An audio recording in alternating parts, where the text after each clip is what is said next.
Thank you for joining us here. Another news, war, spirituality episode, this time with Judy, that is coming all the way to the TV studios from New York. Judy Rodgers. Hello to you, Judy. Hello, Nathaniel. International media expert, so many years in communication, so many years teaching and learning Raja Yoga with Brahma Kumaris. When you heard about the war, the first internal emotion was? I'd say compassion. Yeah, compassion. It's very hard to live in a place where people are at war, right? The sorrow, the loss, the anger, the vibrations that get created and all that, the sense of injustice, it's really hard. It's trying. It's hard on everyone. So a lot of compassion. Yeah. Compassion towards whom exactly, from your perspective? Towards everyone, Nathaniel, everyone. Because, so I'm a mother and I'm a grandmother. So every kid that goes to fight, whether they go reluctantly or they go enthusiastically as patriots, somebody who loves them back home is having a broken heart, is sending them with love and good wishes and protection and hopes and wishing that their life that they'd be able to continue and have a really good and rich and a happy life. And so that kind of compassion, that kind of feeling that no one, in an ideal setting, nobody would have to go through that experience. And there's so much struggling in wars around the world. We touch Israeli Gaza war that is happening here, right here and now. We'll talk a bit also about the war in Ethiopia and also the war that is happening in Russia, Ukraine. Judy, as a media person, if you would emphasize one message that you would love that people throughout the world will take into their heart, what message would it be? I think it would be about the vision with which we see each other. When there is a war, like you just named three, and I remember with Rwanda, right? I mean, what has to happen is the other has to be objectified.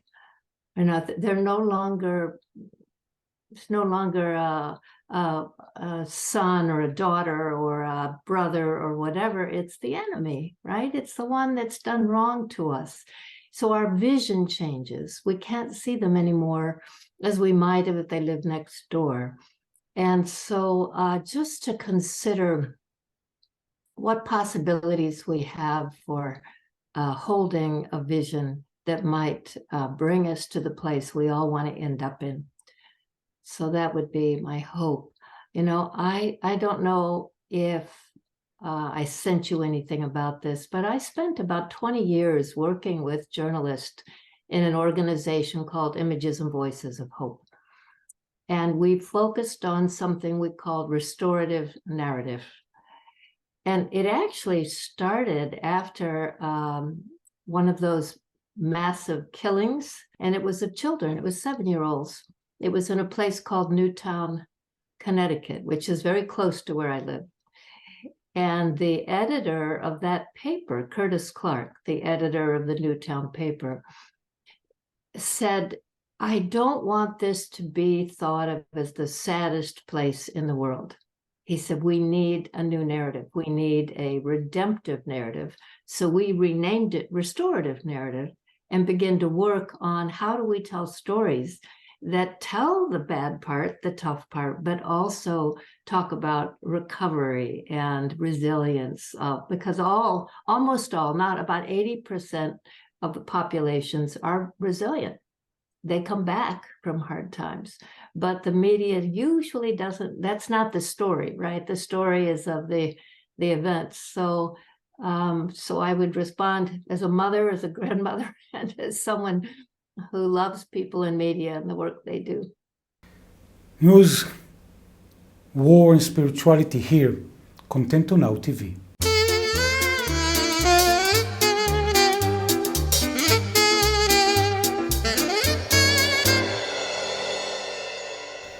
And now, in order to try to have your perspective of restoring, Judy, the stories that are coming out also from here, from Israel, from all the murders and the kidnaps and the war and the missiles that are landing an hour and a half from here, from the studio to the south, 2 hours to the north from Lebanon. Let's pick one face, one story, one person, one image.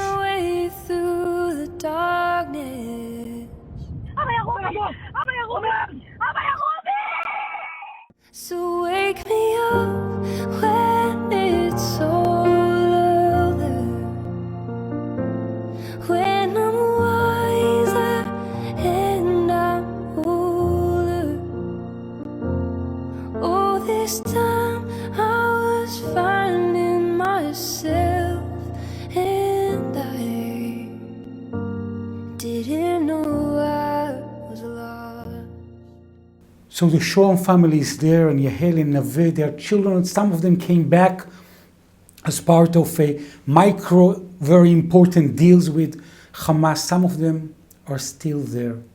How can you regenerate a story? What does the restorative narrative sound like? You're saying, yeah. Well, with restorative narrative, you don't deny the bad thing. You don't gloss the story. You don't pretend it didn't happen. Did happen, and it was very bad, right? It was really troubling, and it was really harmful. But you don't stop with that. I think restorative narrative isn't just about what the journalist does. It's what the editors allow you to do. Can you stay with the story? In other words, hoping those children come back. What does their recovery look like? What does a family reunion look like? Hoping that those who did the actions, that they come to understand the deep ethical or moral mistake that they made.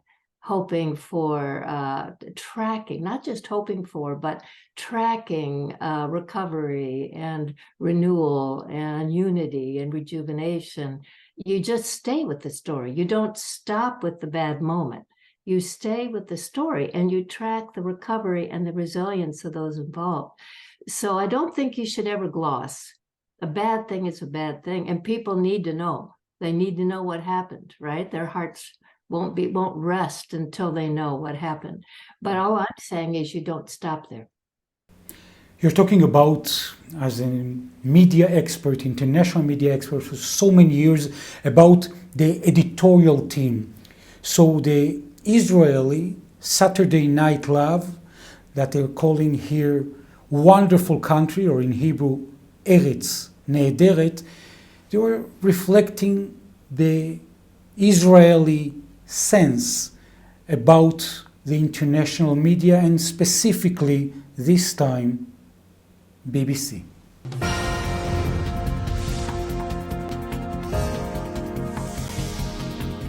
Good evening from London. 39 days after Hamas freedom fighters peacefully attacked Israel, we have now an exclusive interview with its leader, Yahya Sinwar.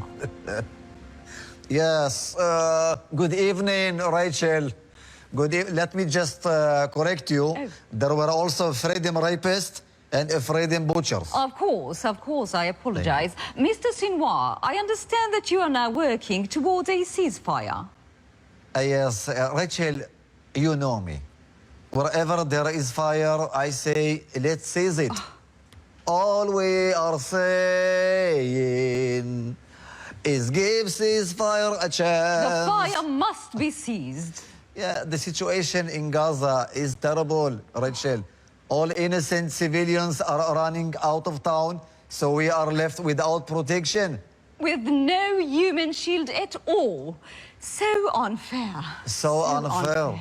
And our hospitals, Rachel, our schools, all run out of rockets. How are we supposed to kill Jews like this? I mean, with lectures? Actually, we've tried that one, didn't work. I plead to the world. We need a ceasefire. We are tired. We need a break. Don't forget, we started a day earlier than the Israeli. So A day earlier. unfair, so unfair. But I understand the Zionists refuse to put down the weapons. Yes. Can you imagine? Can you imagine? All we want is a little time to rearm before we continue to kill them. We'll get back to the Eretz Nehederet, Saturday Night Live, but you're grabbing the essence of the reflection regarding the editors and the journalists around the world telling the stories of the war here. Yeah, satire has its place. I don't think it's here. I mean, but bad taste is universal, Nathaniel. People make bad choices everywhere. I mean, that's really tasteless, and it's really unkind, and it's really wrong to use a tragedy and a heartbreak like this as the basis of satire, right? I mean, media isn't known for its good judgment, right? It happens. There are places that you trust. I have the places I trust. You have the places you trust to get sources of what's going on. But then there's a lot of places that do bad job, that satirize the wrong things, that spin stories in the wrong way, right? And I think media is such a force in people's perception of the world they're living in. They understand the world they're living in based on the stories they hear. So media needs to know that. They need to remember that. That's a big responsibility.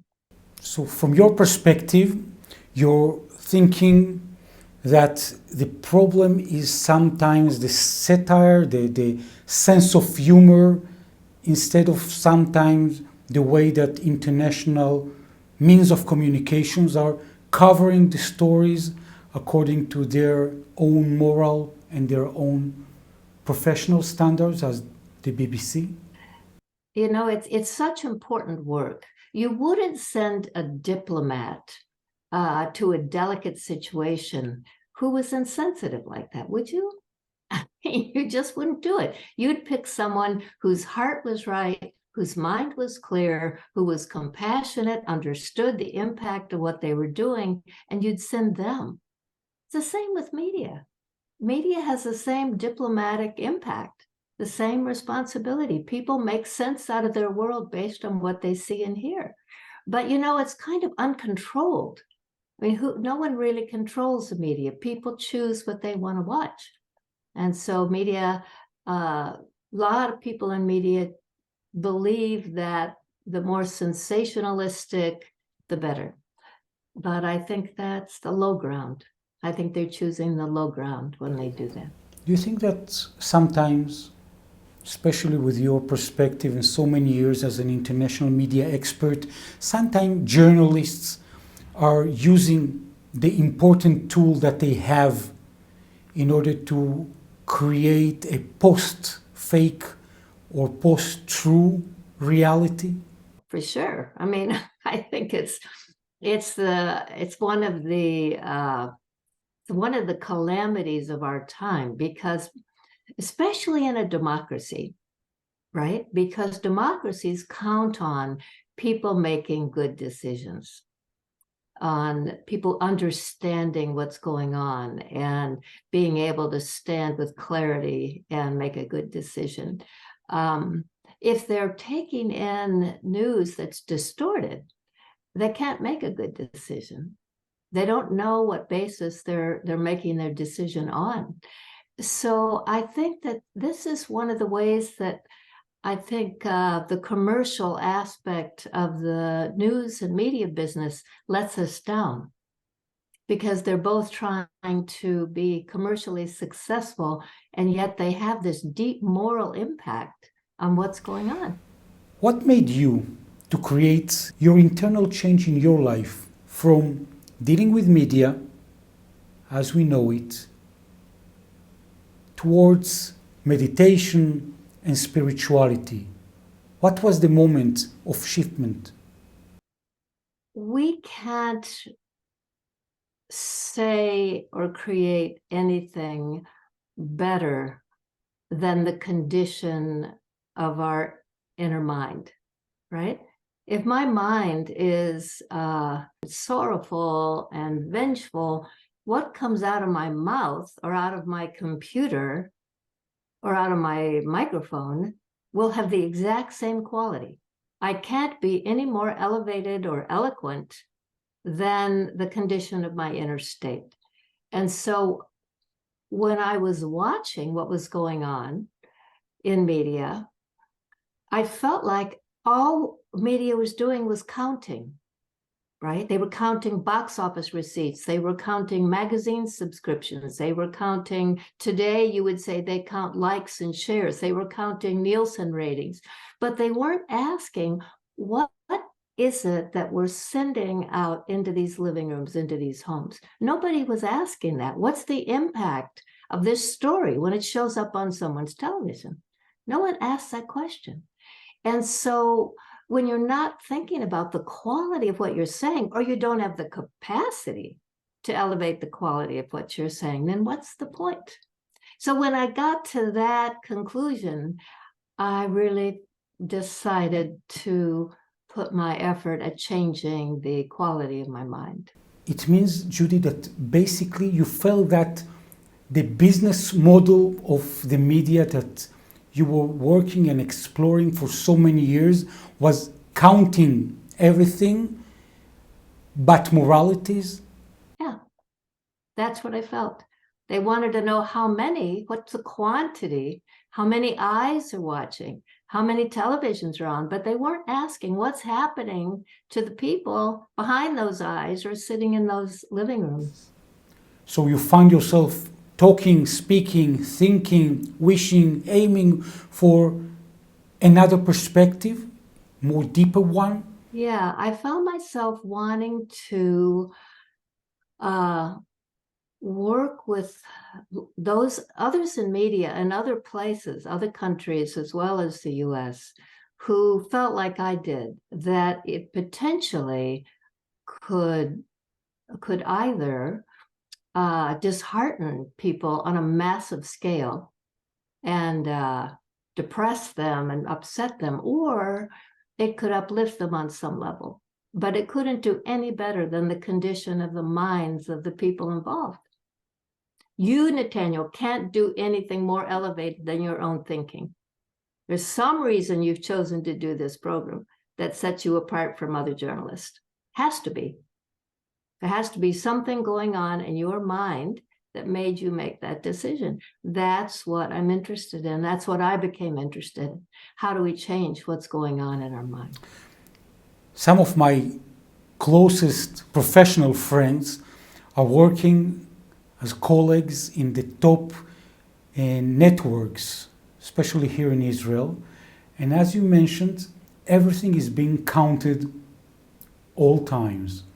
Rating, how many days of war, how many kidnapped, how many soldiers are injured, how many Israelis are wounded, sometimes how many Palestinians are wounded. And I think that media, this is part of the way that most of them are thinking, because this is the way also that is the business model that is based on rating, otherwise low salaries. So your first personal move towards changing the climate, changing the atmosphere, yet dealing with communication, as you mentioned, was?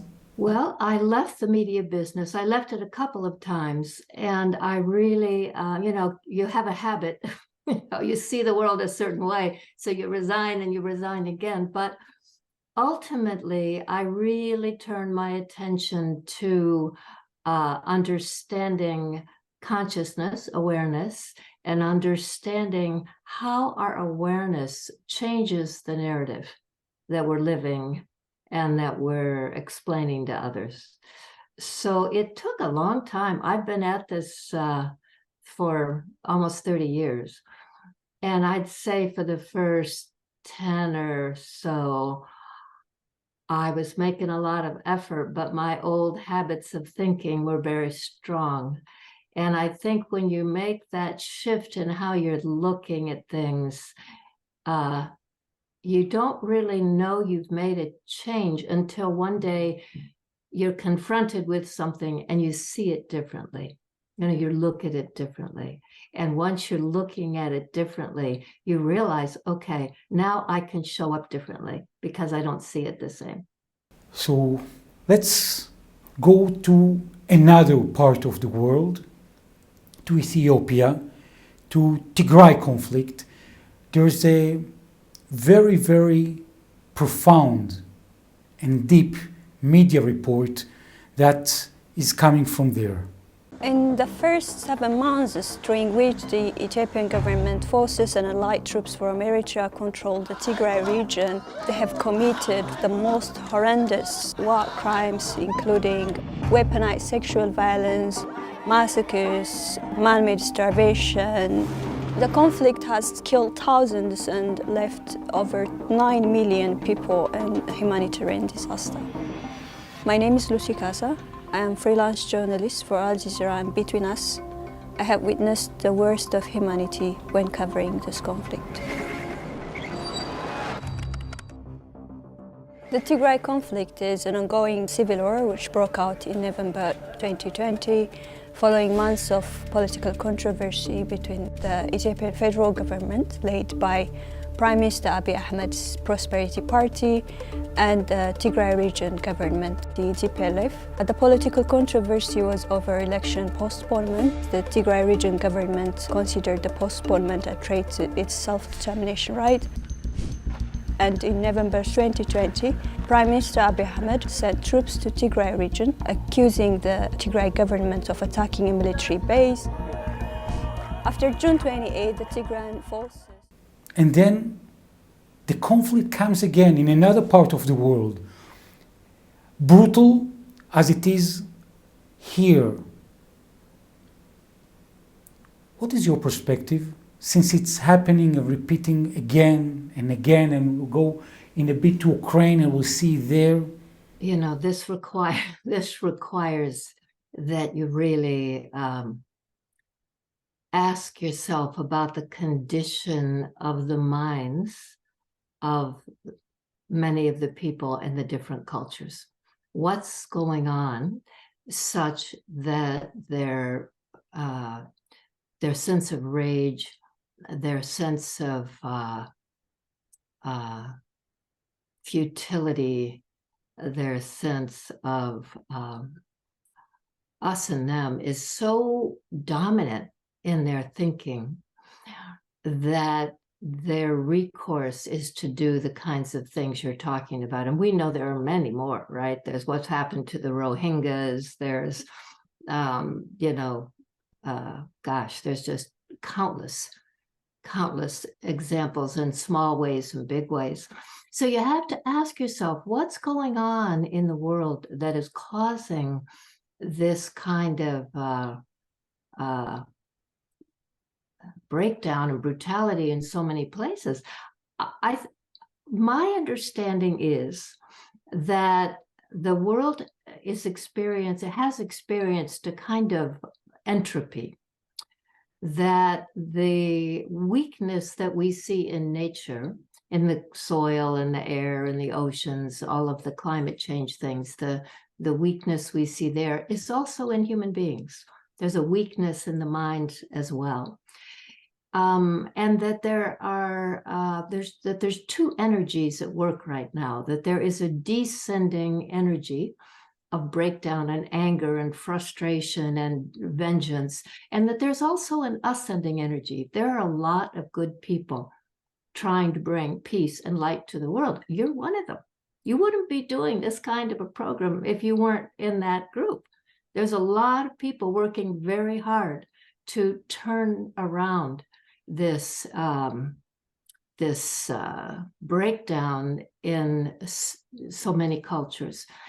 And so I think each of us has to make the kind of choice I made, and that maybe you made, You know, you say in your life at a certain point, I need to look at this quite differently, or I'm not going to be able to manage living in these cultures. You know, I mean, US, how many days do you wake up and hear about some other mentally ill young man who's walked into some public place and shot up a bunch of people? You know, I mean, it's everywhere. So you have to change your own perspective or you'll live in so much sadness. Your first step, you said, was going out and quitting the old, loving media communities that you were working and exploring and living for many years. The second step that you personally made in order to overcome all these obstacles was? To really start studying spiritual things. And, you know, anybody who has done what I've done, and there are millions, you know, you start going to lectures, you start reading books, you're trying desperately to get at the truth.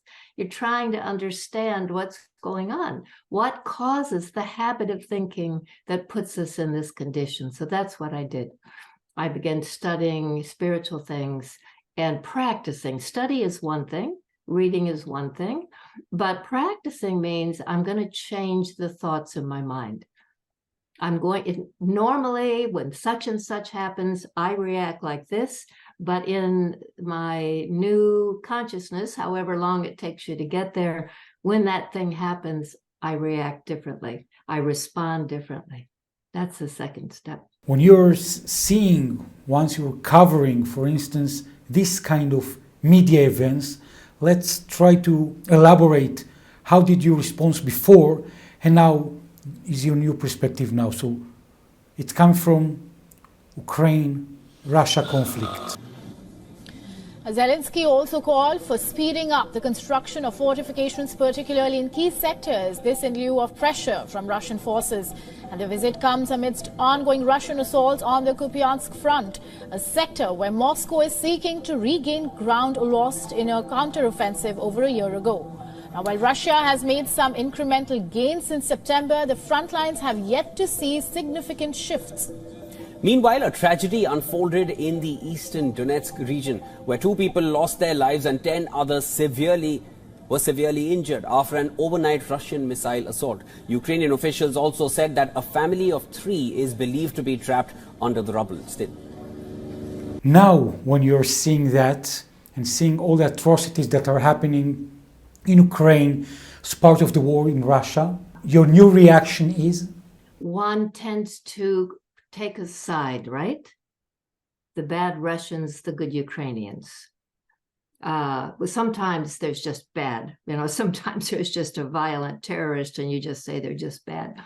But this tendency to root for one side, not for the other side, to stay in a political framework is one perspective. But where you go when you start studying this inner awareness is you go to, you know, all those souls in there are on some level connected to me. And like I said, when we started, you know, there's mothers sitting somewhere wringing their hands about all these children, 20-year-olds, 25-year-olds, whatever uniform they have on, whatever side they're on. So what do we need to do to try to change that? Now, one of the things that happens as you start practicing spiritual things is you're learning to create the inner state of mind that's going to be able to serve. Not all inner states of mind can serve. A furious mind can't do service. A terrified mind can't do service. So the work that you're doing is to create a state of mind that is loving and compassionate and kind and forgiving and encouraging and uplifting. And in that state of mind, the actual state of the mind creates vibrations, creates a field of energy that has that same quality. That's why I was saying before, you couldn't produce the kind of show you're producing if you didn't have some of that quality of mind I'm talking about. You wouldn't have the thoughts that would allow you to produce that.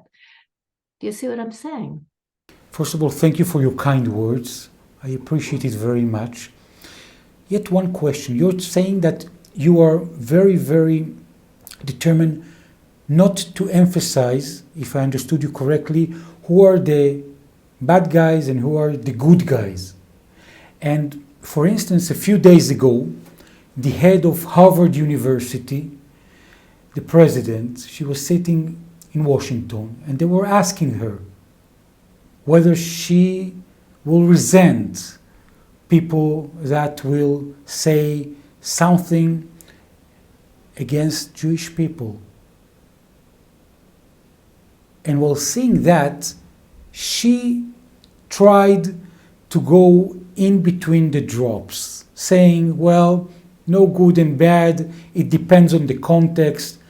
But sometimes when you see a violent act and you see someone that is acting non-violent, there's a good and bad. Someone is shooting at other people. Violence is bad, and hate speech is bad. You don't defend, you don't say, well, free speech is more important than hate speech. I disagree with the president of Harvard. I think the stance is the natural condition of the soul is peace. That's why we all want peace. We remember that. The natural condition of the soul is love. We remember unconditional love. Somewhere in the recesses of the mind, we know that we've had that. And so now in the distress of the political conflict, we yearn for that. But sometimes what happens is that the politics of it, we get attached to the politics of it and we forget the humanity of it. And that's where I think the good and bad comes. It's good to take care of humanity. It's good to try to get to peace. It's very hard in these situations because people have done unforgivable things. And yet if we can't somehow find our way beyond that, then our own lives are in great distress, sometimes permanently. You've mentioned the Images and Voices of Hope project. If you would use the tools that you and your colleagues developed in that doing, how it can be implemented in order to create hope also in variety of locations of war, Israel, Gaza, Ethiopia, Ukraine, Russia, and much more? Well, with restorative narrative, you are looking for the evidence of recovery, the evidence of humanity, the evidence of compassion, the evidence of wisdom, while you tell the bad story. You don't not tell the bad story. You tell the story of the hard thing that happened, but you're also looking for the evidence of the recovery. And so you don't, because otherwise you dishearten your viewing global public, right? All the people who watch your show, all the people who are trying to understand what's going on in the best possible way, what you don't want to do is dishearten them so completely that they give up on life, that they give up on what's possible. So you're telling the story in such a way that they sustain their sense of what's possible and they put their energy towards that. There's a lot of research in the positive psychology field that says that people in positive psychological states have more capacity. They generate more ideas. They act on more ideas. They're more able to reach out to others. They have more they're actually smarter. They have more wisdom. People who are disheartened or depressed withdraw and they lose their capacity to act. So by continually showing stories that discourage them and dishearten them, we actually limit the capacity of the society to respond. Another project, Judy, that you were very, very much involved in was creating dialogue for global leaders.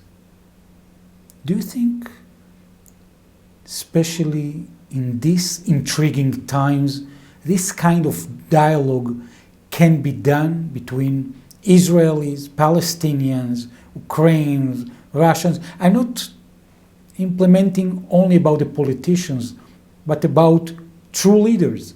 I think we have to stay in conversation, because once we polarize and stop talking, then we have no hope.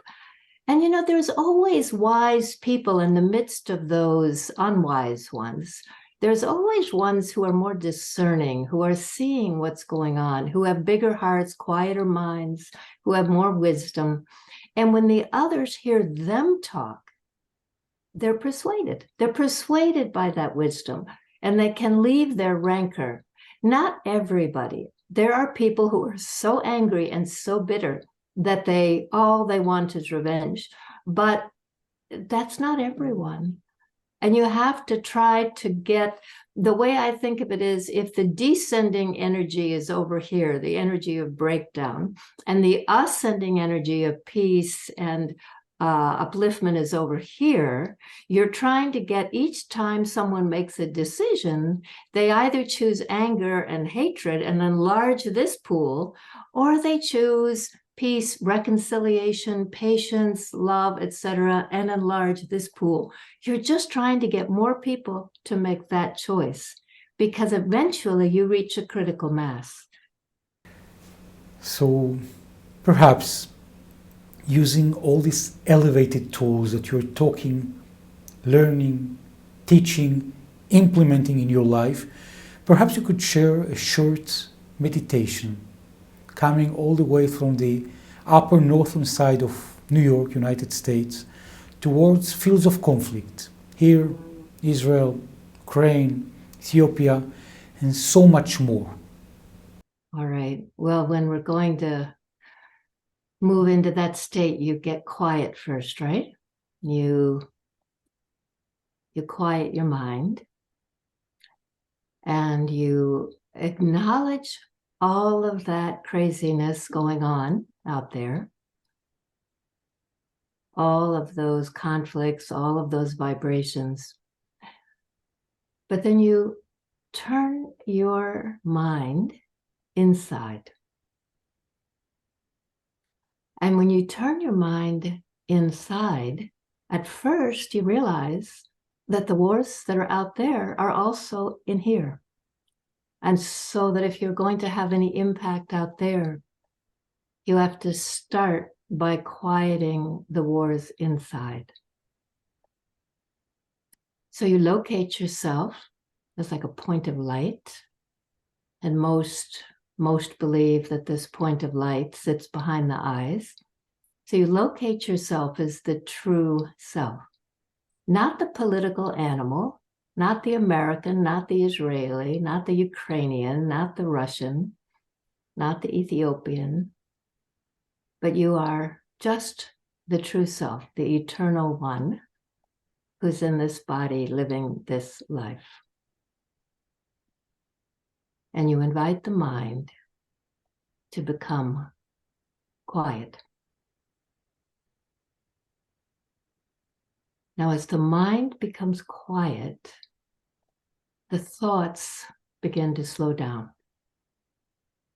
And sometimes this can take a while, because they're racing along with a sense of indignation and outrage. But you talk to the mind and you invite the mind to become quiet. And as the mind becomes quiet and slows down, you then ask the mind to become still. And a still mind, you can feel the breath. So you notice your breath in the background, keeping the cadence of your life.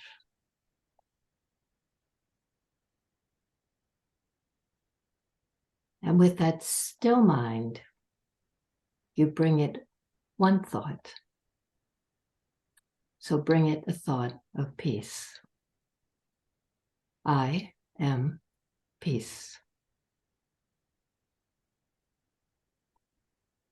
So as you allow that thought, you hold that thought in the mind, and you allow that thought to travel with the breath. Peace. I am peace.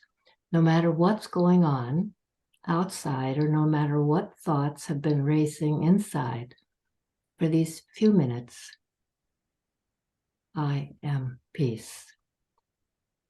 And as you become peace, as your breath becomes peaceful, as the mind becomes peaceful, what happens is those vibrations of peace move through the body, and they move beyond the body. So literally, you're creating a field of peace around you. And you're staying at the center of that field of peace.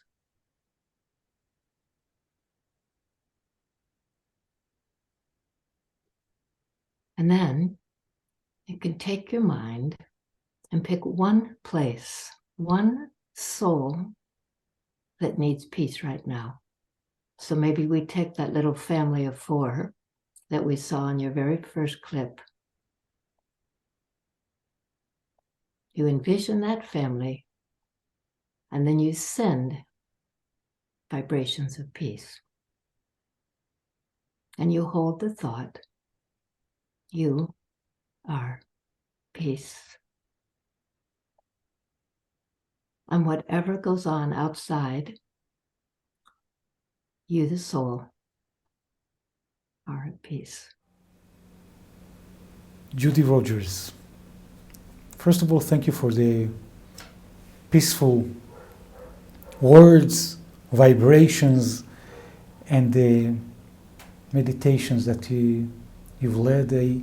If you visualize yourself 5 years ahead, 10 years ahead, is there any dream that you personally, a peaceful dream, that you would love to accomplish?